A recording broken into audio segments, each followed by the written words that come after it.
Guys, welcome back to another video. My name is CFI Munden, and if you guys are new to this channel, go ahead and leave a like and a subscribe. It helps a lot. I'm going to be creating a lot of content here in the future to help you guys, and I want to document my journey to the airlines, so I hope you join me.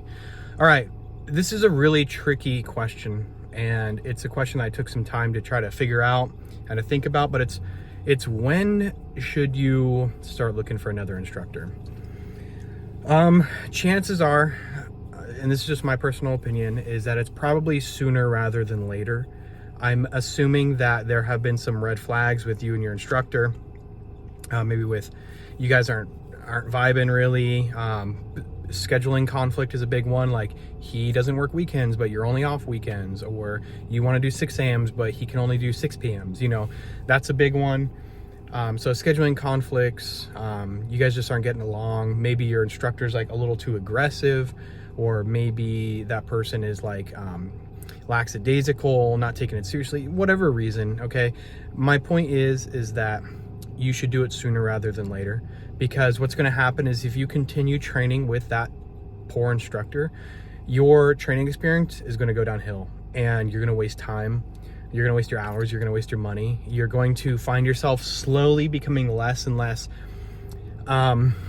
excited to go fly, because you're like, oh, I got to go deal with this person again. Like, this is what they're going to do. They're going to yell at me. They're going to make me feel dumb. There's great instructors out there, a lot of really great ones, but there's also a lot of really not so great ones that just are there to, you know, leech your hours off of you. So yeah, do it sooner rather than later. But first, before you do it, have a conversation with that instructor, because maybe there's something that you're missing. Maybe possibly you're the problem and you're the one that needs an attitude check or a perspective check, or maybe not. Maybe you know that instructor needs a perspective check or whatever. My point is like to just go behind that instructor's back and go straight to the lead or the chief and be like, I want to switch, without ever talking to that person. That's just, first of all, it's really unprofessional, and second of all, you might be missing something. You might have a blind spot. Okay, so yeah, go ahead and talk to that instructor first, and then once you have an honest conversation with them, which I know is difficult, okay, once you have an honest conversation with them, then you can talk to your lead. Because guess what?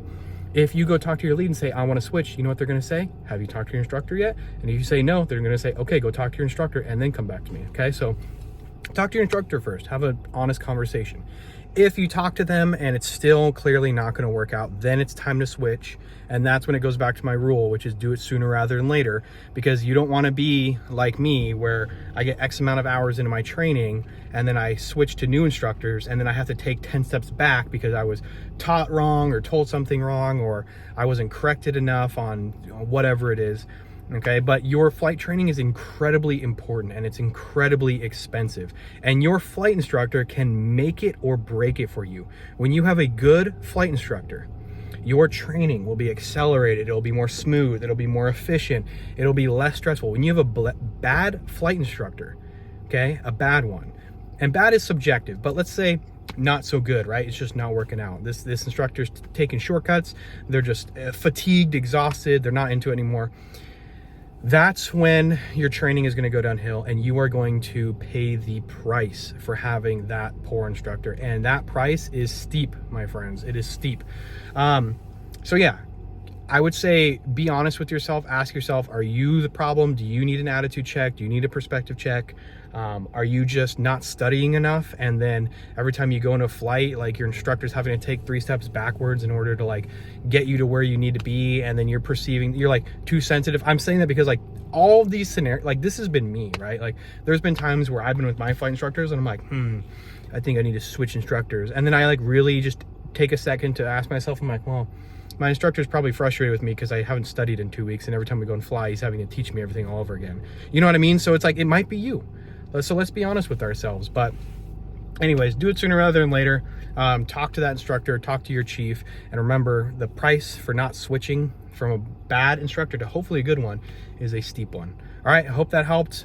Just let you guys know, I'm going to be offering ground lessons for you guys on an app that I'll link here shortly, because I want to get into more online tutoring and I want to meet some of you guys. Okay, and like I said, this channel is growing, and I think it'll be fun to help you pass your check ride and your FAA riddance.